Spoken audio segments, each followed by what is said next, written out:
Hey guys, what's up? I'm here with a review of a horror comedy slasher film from 1983, and that movie is Return to Horror High.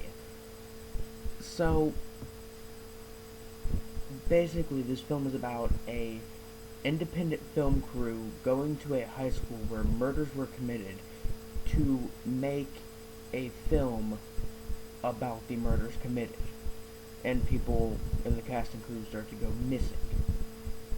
And yeah, history kind of repeats itself. So the film starts with the credits, obviously, with the title screen and credit puns. This is George Clooney's first actual starring role in a film. The police show up and witness the aftermath of the murders. The only survivors are the writer of the film, and then we get a flashback to everybody making the film.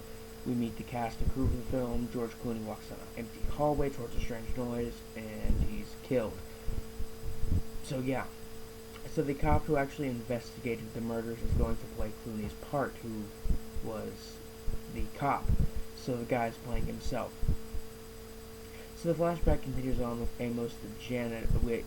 Amos the janitor, talking to Steve, the police officer, about doing porn films after he's done making this slasher film.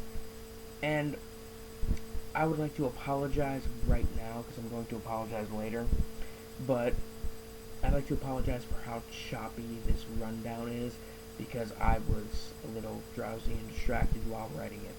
So, the former principal of the school who was playing the principal scares the shit out of the lead actress. Um, Most of the movie's made up of like the cast and crew messing around, them filming, having fun, the producer and director arguing, and murders in the aftermath of the murders. I'm sorry, but I have to stop it here. Can't. I just couldn't type anymore. So this is a horror comedy film that's genuinely funny with its campy acting and purposeful comedy, and it's fun and goofy and a little bit gory, actually. It's poorly written and acted and edited. It kind of jumps around and gets a little annoying and sometimes a little bit confusing, but I got over it pretty quickly. The sets are really good looking. Same with the girls in the film are a lot of TNA, as well as a lot of horror film related humor. So if you're really, you know, well versed in the horror film genre, there are jokes that you will almost immediately get.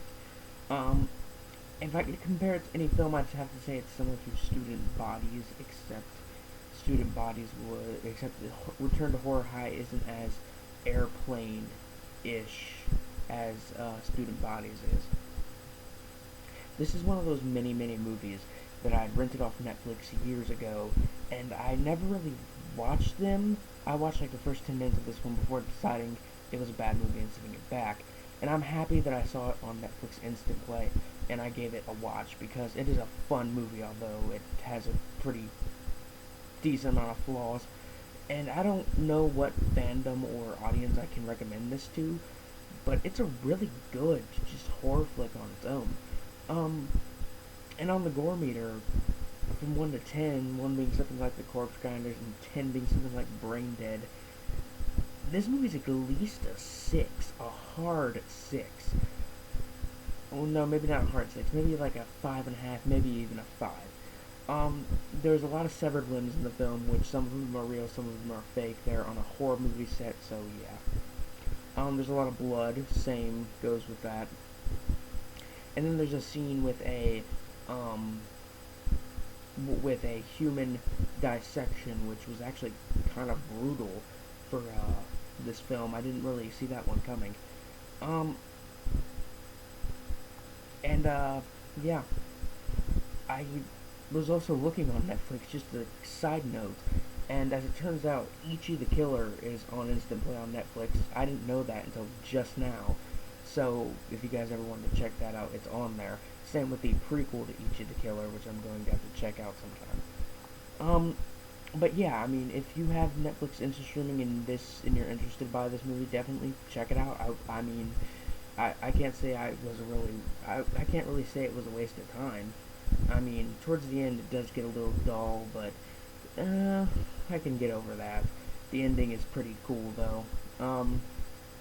4 out of 5 stars, definitely. Anyway, guys, I'm Biscuit Boo, 6ix9ine, signing off. Peace.